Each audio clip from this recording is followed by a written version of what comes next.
Taata wa Jacob Oulanya alemedde ku nsonga ya mutabani we okuba nti teyafa kansa nga bwe kyogerwa, aleese ebituufu. Yes, gendeese.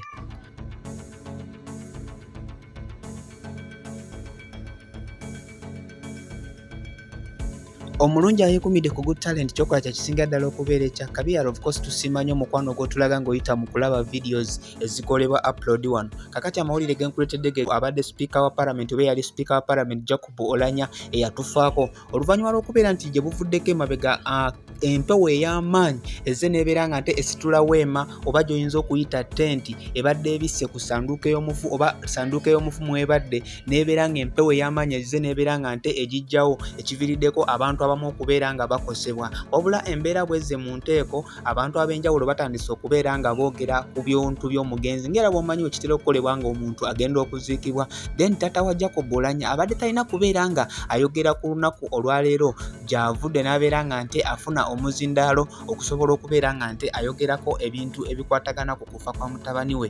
Bambi watuuse ku ky'okufa agambye nti nze nina obukakafu nti mutabani wange Jacob Oulanya teyafa bulwadde nga bwe kigambibwa nti yafa bulwadde bwa kansa. Avudde n'agamba nti Jacob Oulanya yafa obulwadde obw'obutwa era abasawo bwe baali bamujjanjaba ng'obutwa bususse kye kyamuviirako okubeera ng'akola ki afa oluvannyuma lw'abasawo okugezaako okubeera nga banoonyereza obutwa obwo ne kimuviirako okubeera nga kinafuya omubiri gwe. Era Jacob Oulanya kitaawe awunzise agamba nti omwana we yasobola kuba nga afa obulwadde obwo obwava ku butwa obungi obwamuweebwa nga akyali mu ggwanga Uganda. Era abantu bangi bavudde ne babeera nga boogera ku mukolo guno wabula nga agambye Speaker w'eggwanga oba Speaker wa Palament aliko ssaawa zino nga si mulala ye mukyala Rita Among oluvannyuma lw'okubeera nga amugamba nti gwe yaddidde Jacob Oulanya mu bigere naye kimanye nti Jacob Oulanya ffe tubadde famire ye era abadde alina ebintu bingi by'abadde akola ki by'abadde atutuusaako kati nga bwe wazze mu ntebe ye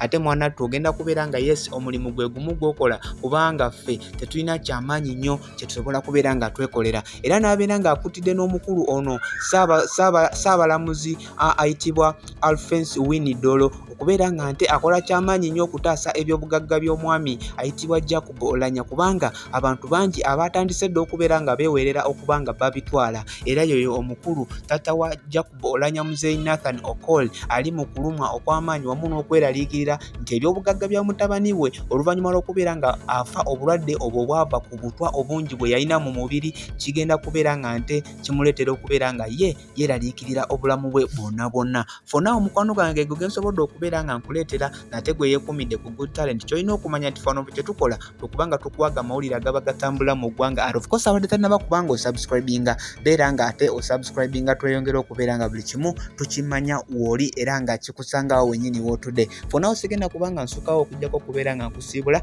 Bye.